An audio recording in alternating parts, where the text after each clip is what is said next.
Hi, this is Nancy Yearout, and welcome to my show, High Road to Humanity. In every episode, I tell you powerful true stories filled with great wisdom that you can use in your own life as you strive for a higher road to travel. My featured guests will have their own unique stories to tell that enlighten your mind and your soul. So kick back, relax, and learn the secret to success when you take the high road. First touch, strong connection, it lays deep in your soul. Hi, this is Nancy Yearout, and welcome to High Road to Humanity. And I have Granddaughter Crow here with me today on the High Road, and welcome to High Road to Humanity.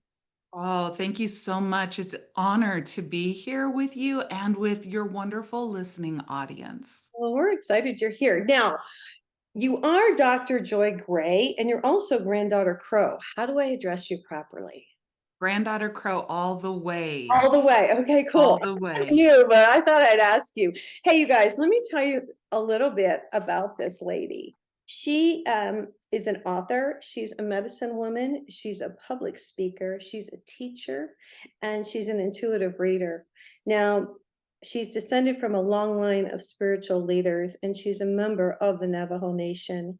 She was voted Woman of the Year in 2015 by the National Association of Professional Women. If you want to find out more about her, her website is granddaughtercrow.com.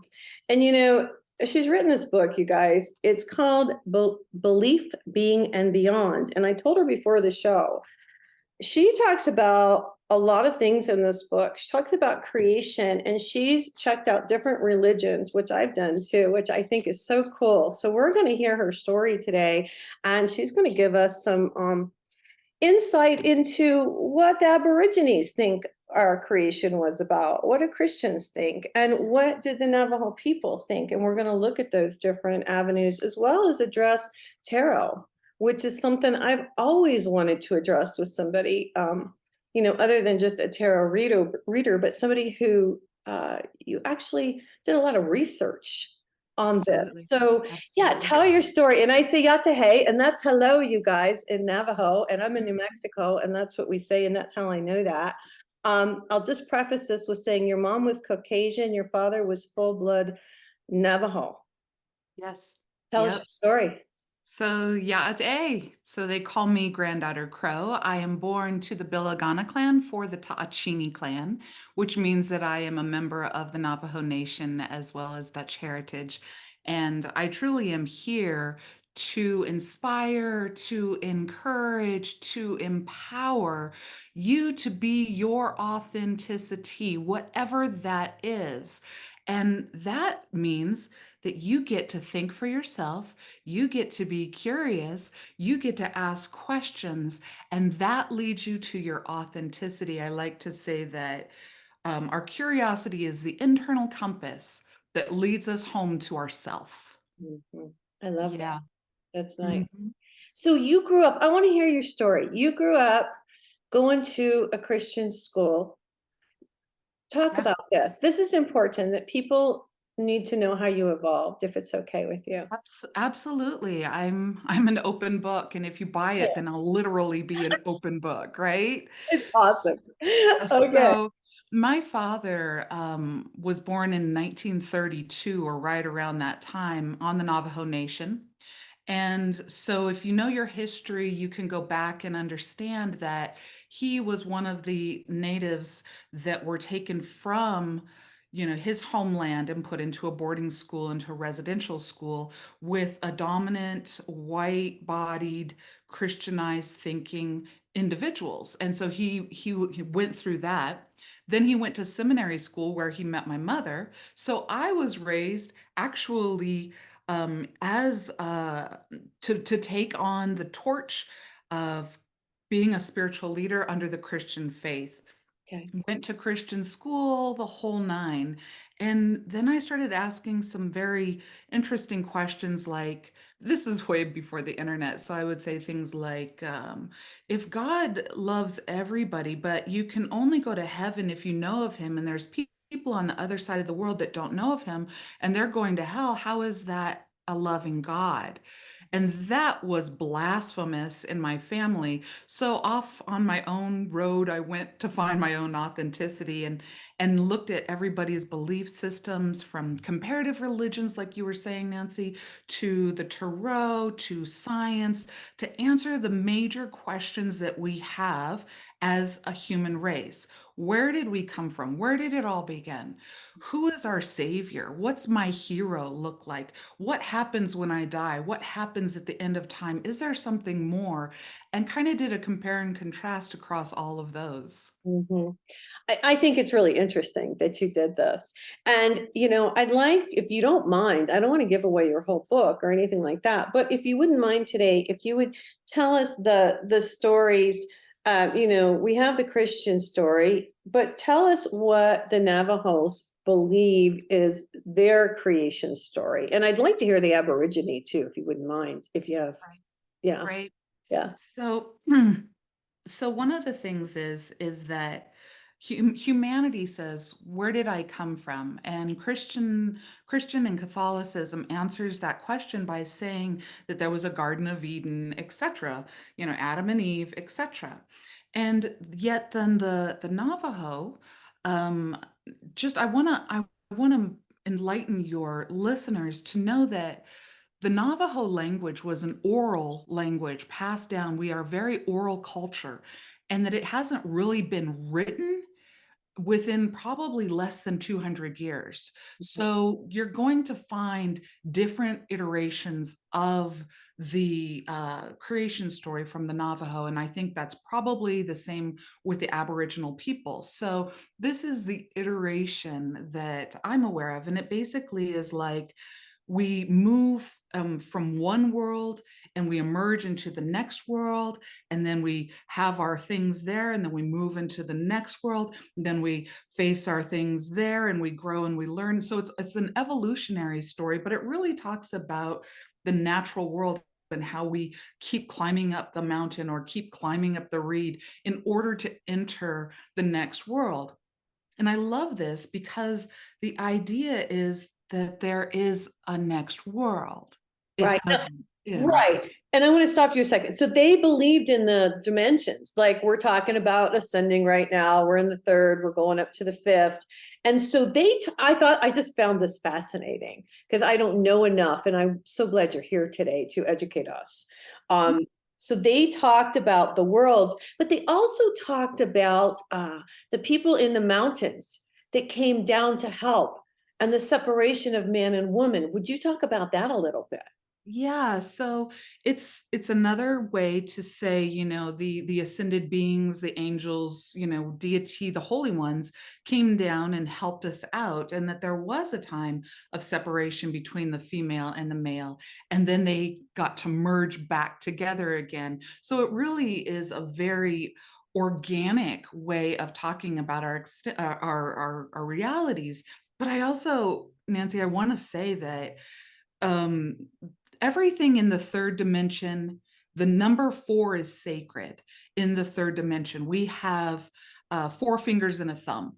We have four directions. We have four seasons. You look into the number four, there's a lot of things with the number four. And some of the belief system within the Navajo Nation is that the reason why everything is broken down into fours is so that when we emerge into four dimension, then we will know how to do the fourth dimension. All right, I have a question. I Okay. used to see 1111 and now I see fours all the time.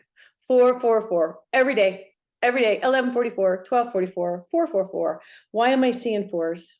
I would say, one, your spirit knows, but in my impression, it's because you are building a foundation of something that is going to grow into 4-4, which is 8, which is success. And it also means that you are grounded enough, because some people are so spiritually minded that they're no earthly good, but that you're bringing it here Yeah. into this dimension and making it a foundational, strong thing so that you know who you are.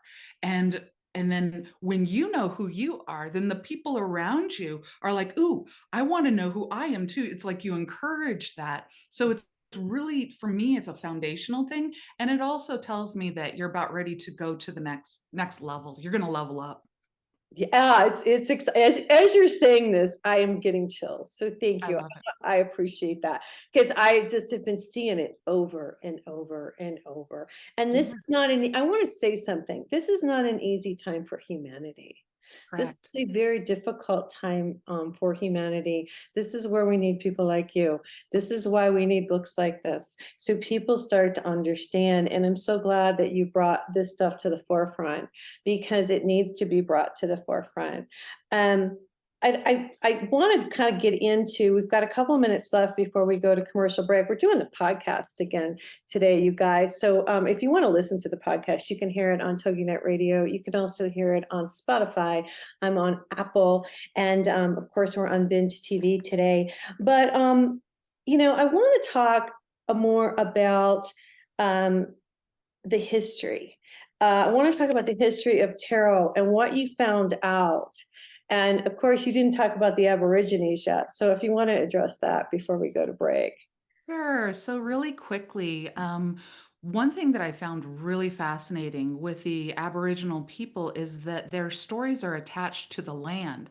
And so as they move through the land, their stories unfold and they speak about the stories in the land.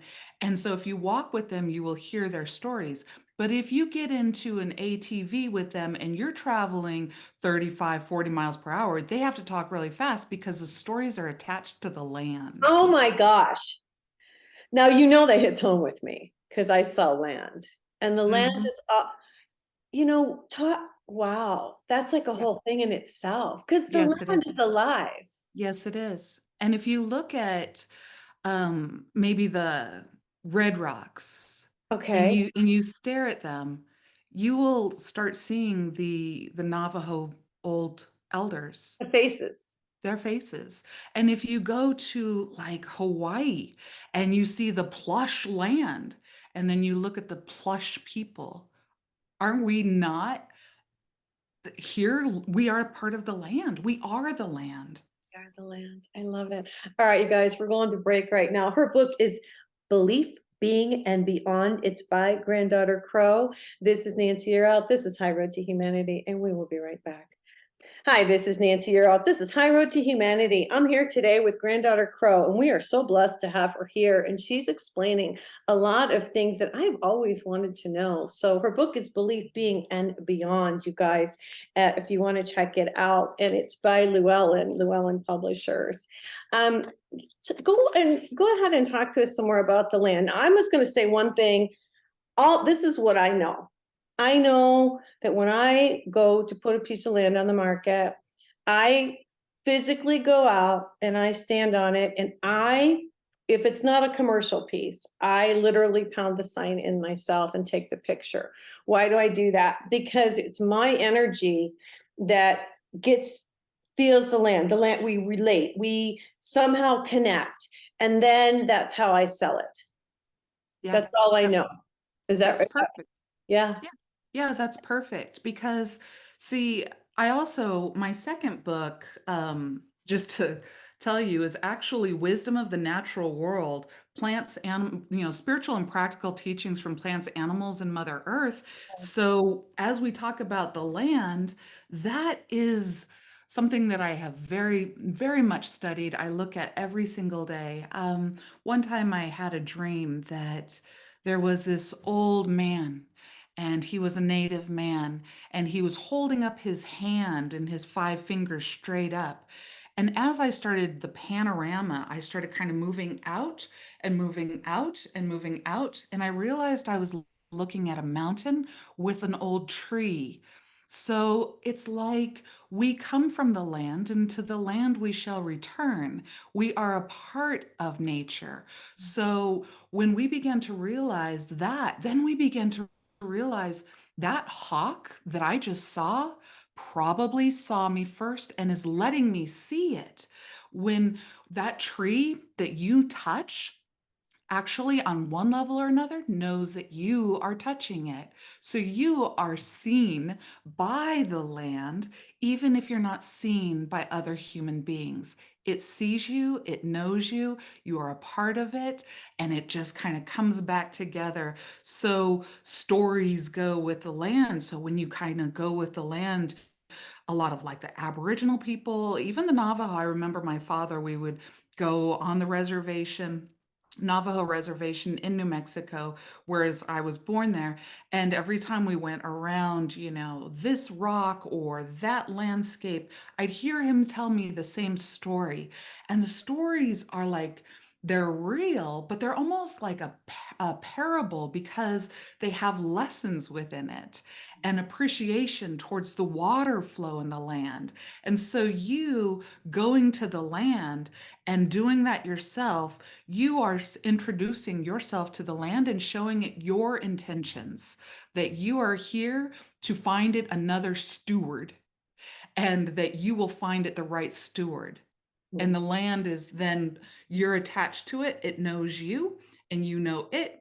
I would even say, Nancy, you should go out there and just like, hello, land. Yeah, hey, land. I am here. This is my intention to see how beautiful you are and to find you the perfect steward. And I am laying down the hammer and let's do this. This is my sign. And it'll move. That's I love it. yeah, Oh, I like how you say steward because, people think they own the land I know. Isn't it funny? and they don't. I You're only know. a steward. You're Mm, only here to take care of it while you're here. yeah. And then somebody else will take care of it. And Yes. that's what we're here to do. We've really gotten away from Mother Earth. The female energy's coming back. I ground every day. Sometimes I forget, and then I'm like, woo, way up there. You can't bring in the light without grounding. And I wanted you to talk about ground. I see myself growing roots just like I'm a flower, connecting down to Mother Earth, and I bring her energy up. I bring the light down and her light up. I want you to talk about that. And do you do that too? I bet you do. I absolutely do, Nancy. I absolutely do. I love that you identify with the flower. Can I ask before I engage, what type of flower do you see yourself as? Oh, I really never thought about it. I just thought I didn't. I just thought more about, and this is the truth. I do a real strong root and then I do little roots all around so that I'm completely in there. And then if I'm a flower, I'm part of her. I So love it. it's You not should, kind, it's just that I'm part of her. You know what yeah. I mean? The reason why I ask, and you can change your answer tomorrow, is because if you start thinking about, like, today I'm going to be a rose, Okay. that means that you are going to shine beautifully with a wonderful scent, but Oh, that you also have protection, thorns around you. Or if you say, today I will be a lily, that has, then study what does the lily, the aspects of the lily have. oh, So that's why I ask. Today I'm a sunflower. So today means you're going to track the sun, and you're going to draw in the birds. So I think, love it. You're awesome. think about Do you give classes? Do people come to do you? What do you do? Tell me I real. do. Tell the audience So what. I know. So really quickly right now, I do every Sunday the circle, which starts at 2 p.m. to 3 p.m. Eastern time. So in Mountain time, it would be noon to 1. And I throw down probably about 40, 45 minutes of different wisdom, kind of like what I'm talking about now. Right? And then we dialogue for about 15, 20 minutes. And then after that, we have a social circle. If you're interested in joining the circle, it's really affordable and you can find it on my website, www.granddaughtercrow.com.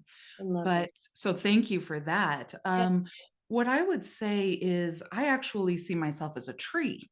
Oh, And the reason why I do that is because then I ground so deeply that I try to touch the center and the core of Mother Earth and draw up that deep energy. And then it comes through my legs and it comes up my spine and then it goes through my hands and then my hands extend all the way up like the branches. oh, And wow. I reach up into the cosmos and I look for that center of light.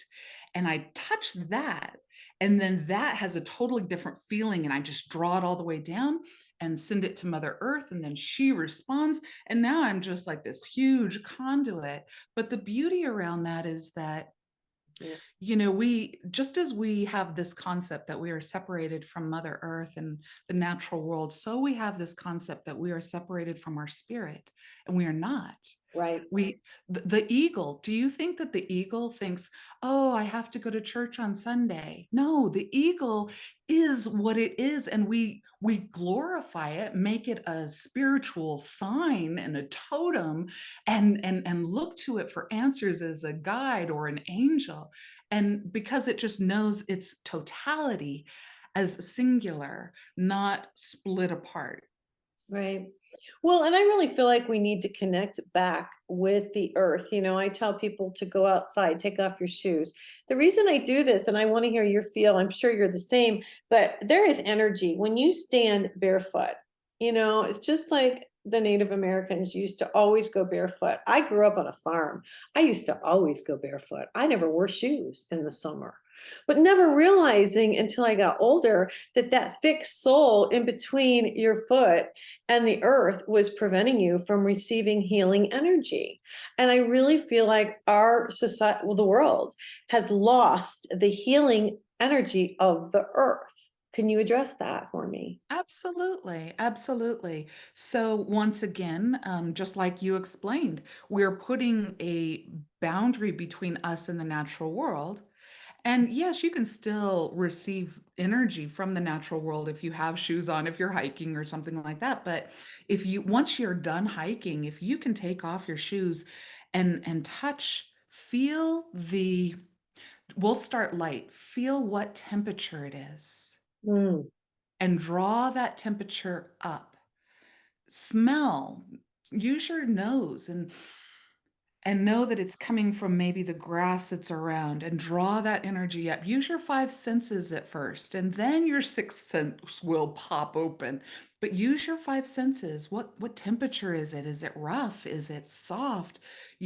Ooh, go put your feet in that river, and that'll awaken you. Oh gosh, if you live in a place that has snow, yeah. try that. You'll appreciate putting your feet down in the summertime after you did that in the winter and you felt the snow. You'll see the differences within the lay of the land, which actually is the changing woman.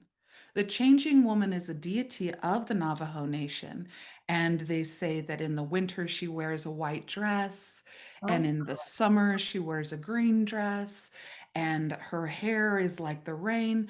So basically, she is Mother Earth herself as a female deity. So if you guys want to check out Changing Woman, that will also help you to know that the Mother Earth is also seen as our deity, and she is our steward as much as we are her steward. yeah. And we need to connect back with her and back with that female energy. And that's what's been going on. We've got only a couple minutes, but I want you to start to talk a little bit about, you get into the tarot cards, but you talk about the flood. Can you address that a little bit before we go to break? And then Absolutely. yeah. So I will even go a little bit more macro. I talk about the creation story with all of those things, different religions, and as well as science, as well as what cards in the major arcana of the tarot. Then I talk about the flood, and the flood is basically in all major religions as well as science. Mhm. And then I talk about the savior or the hero. We all look for a savior or a hero. Even the Aboriginal people, we look for what do we want to emulate? Who can show us how to be? And then we all know that, hey, it is the end of time. What happens in the Christian faith? It is what Armageddon. In the Norse faith, it is Ragnarok. And so the flood, basically, a lot of times, some religions say that the flood is a punishment because we were living evil lives. But in other religions, in the other religions, it says that the flood is like a baptism for us. So it's really interesting when you take a look at these different things. Yeah, okay. All right. We'll talk more about it when we come back. Her book is Belief, Being, and Beyond, you guys. It's by Granddaughter Crow. This is Nancy Yearout. This is High Road to Humanity, and we will be right back. Hi, this is Nancy Yearout. This is High Road to Humanity. I'm back here today with Granddaughter Crow. I'm so glad you joined me. What a cool lady you are. And thanks for doing this work. I just commend you on this because people need this stuff. I think as people wake up, they need to read this stuff. They need to understand, watch the shows, hear the messages. I mentioned to you on the break, there's a lot going on with humanity. I turn on the TV. I like to be aware, but I don't want to be bogged down by it. A lot of killings, a lot of people just going into the store and taking what they want. Yeah, yeah. So what I have seen is that there is some sort of concept of division and anger. And that's why I preach about let's all come together.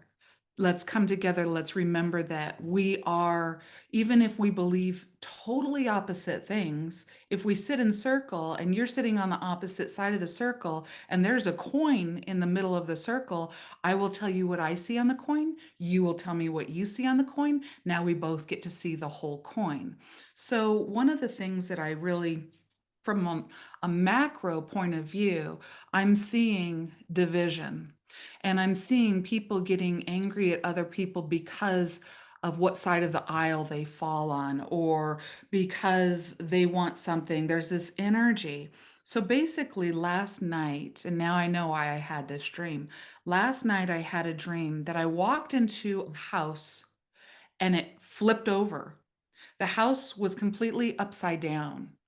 And but my hair was like still hanging down. I wasn't upside down, like my hair wasn't hanging above me. My hair was hanging down, but I was in an upside down place. And I got this kind of like euphoria. And I was like, a little bit like I didn't know what was going on. And I didn't know which way was right, which way was up. Which way was up? Yeah. Yeah. Yeah. And then a lady came to me and she goes, "If you know who you are, you will always know that you are standing straight up. If you are your authenticity, no matter what the world looks like, even if it goes upside down on you, you know that you're standing straight up. So know yourself." And that's what it is that we need to ask questions. We need to be curious. We need to come back home to our authenticity, the thing that God created us to be, Right. right? Right. Know thyself. And that's something that man, that's it right there. It's Yep. connect to God, connect to higher power. You can call it whatever you want, source, and know thyself, because all the stuff that's going on around us doesn't mean anything. It's who am I on the inside, and am I connected to my creator? Yep. And then if we get enough people doing that, then we will all realize that we all want the same thing. Yeah. We all want this. We all want health and well-being. We want prosperity. We want homes for people. We want all of this. And then that other energy of this irritation will start falling away. So that's kind of the formula that I see, is that if you know thyself, just like you said, connect with source, you are authentic. We get enough people like that, then we will realize, why are we fighting? And This we is raise the silly. vibration. Yeah, that's how we raise the vibration. Now, I'm curious as you're speaking, what do the Navajo people say about these times, and what do your elders say about these times? And what do they say about the ETs, the extraterrestrials that are all around us? And, what do they say about this stuff? So, Navajos tend to be very they don't share a lot. Okay.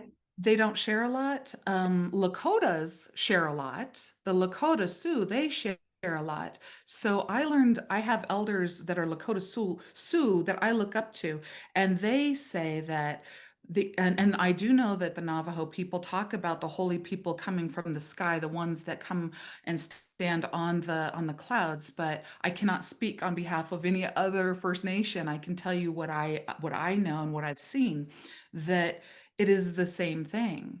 And that there is, like, if you go, that there are the sky people that come down, and sometimes you will see them as the aliens, and the connection between that, and how they are telepathic and things like that. So then I would also say, beyond the First Nation, what I want your audience to settle into where they're sitting. Inhale through the nose a few times, hold your breath for a few moments, exhale through the mouth. Do that a couple more times. Kind of relax into your being, into your own knowing. And then I will ask you, are you really surprised that we are here, or didn't you know something was coming and now we know what it looks like? We knew. We knew. Yeah. All of us know. And it's like, I knew that something big was coming, and I didn't know what it would look like, but I knew that I'm here because of whatever big is coming, that I'm supposed to help the people to not lose sight of who they are and to remain in balance with themselves and with their life. Yes. It's a balance. And it's Yes. a balance, and my balance may look different than your balance. So you find your own balance, and then you can move in this world. If you journal, and if you have been journaling for, let's say, about 3 or 4 years, go take a look at your journals in 2019. You're saying stuff like, there's something coming, the world has to change. Yeah. And now here it is. Now, do you see us ascending? Because I see us ascending. Do you feel that we will? Do you believe in the ascension? Because I wholeheartedly believe in the ascension. Do you believe that we will ascend? Absolutely. Okay. And what that looks like, I believe, starts with consciousness. Right. And ascending consciously. And of course, as a member of the Navajo Nation, that was the whole creation story, was a continuous ascension, right? A continuous ascension. What does that look like in action? Well, I'm going to let each of your listeners put their own ideas around it. But at the end of the day, for me, it is a vibration, a conscious vibration of energy, and that we shift and we flow into whatever the next reality is. But that at the end of the day, there is a tomorrow, there is beyond the end, there is a circle that we live in, and that is addressed in my book as well. The beauty around the book is that the subtitle is that you can, your journey to deconstructing or ideas and thoughts and all of this, and healing from harmful belief systems. And I'm not just talking about a religious belief system. I'm talking about a belief system like, oh, I'm not enough, oh, I'm too much this, oh, if you look into the natural world, that's, I've never found another organism on the face of this earth that thinks that it's not worthy of being. Yeah, and I'm gonna say something, and I hope you don't mind, and me saying Please. this, I want people to know that your story hit home with me, because I had to walk away from my family completely. I am on my own. And you did the same thing. And I just wanted to bring that out. And the reason I'm bringing it up is because there are so many people out there that are in the same position that we are, and that you were, and that I was. And I just want you to look at you and look at what you've accomplished. And the reason I'm bringing it up is not a negative, you guys. A lot of times we think, oh, we have to, oh, they're my family. Oh, well, we have to love them and we have to accept them. No, you don't. And I really want to bring this out because that's something that really hit home with me about your story. You became your true, authentic self. You went back to what you felt in your heart and soul that was the most important, and look what you've achieved. And I want people to know that you can do this. I've had to do it. It's hard. It's not easy, but it makes being your own self, being true to yourself, not getting away from the programming, just like you said, getting away from all of that, just using your own thoughts. I just think it just means so much. And so I wanted to commend you on that because it's a hard road to walk. Yes, and I appreciate you bringing that up, Nancy, because if you are struggling in a situation like that, in my book, I do talk about my life path and how I had to move through those times and where I ended up, and that there's beyond that. I will also say that there is an old saying, blood is thicker than water, but in truth, that is not the complete saying. The complete saying is the blood of the covenant is thicker than the water of the womb. The blood of the covenant, and the covenant that like even you and I are making right now, or we're making with your listeners. This is our covenant. These are our loyal people. The blood of the covenant is thicker than the water of the womb. Wow, and they twisted that too, huh? Yes. Wow, I've never heard that. Thank you so much for Google it. Google it. Google It's it. crazy. Oh my gosh. I'm so glad we talked about this today. All right. So you have other books. You showed me a book. Did something come out after this that I'm not No, no, no, no. So my before? first book, you can find them all on All right. granddaughtercrow.com. Hold it up before we get out of here so people can see all your stuff. Yeah, so my first book, self-published, The Journey of the Soul, Path of a Medicine Person. This one helps us to understand that through the dark night of the soul is where we earn some of our greatest medicine, our greatest wisdom. Wow. This book was the first book that I published under Llewellyn Worldwide, and it's called Wisdom of the Natural World. And it's basically spiritual and practical teachings from plants, animals, and Mother Earth. This I'm one gonna came out yeah, in I'm gonna have to 2021. I'm gonna have to have you come back for that one. Absolutely, Yeah, absolutely. yeah. Oh, this one won the gold medal under shamanism and paganism from the Coalition of Visionary Resources. This one won the gold. Wow. So this is, and I'm starting a whole movement around this. Okay, And definitely. then finally this one came out this year, Belief, Being, and Beyond. And I'm working on another one What's that the new basically is about identifying the internal story, the internal narrative that we keep telling ourselves individually, and finding out where it came from. And then if you want to change that to align with your authentic, manifested, intentional life now and moving forward, how to do that. I love it. I love it. Affirmations, affirmations. I'm a big affirmation queen. I'm so glad you came on. It was such a pleasure to meet you. You guys, her book is Belief, Being, and Beyond. We got to get out of here for today, but thanks for coming on. I hope you'll come back. This is Nancy Yearout. If you want an angel reading, go to my website, nancyyearout.com, and you can book your date and time. Everybody have a terrific week, and God bless. Please join me next time on the High Road with stories full of love and hope for our future.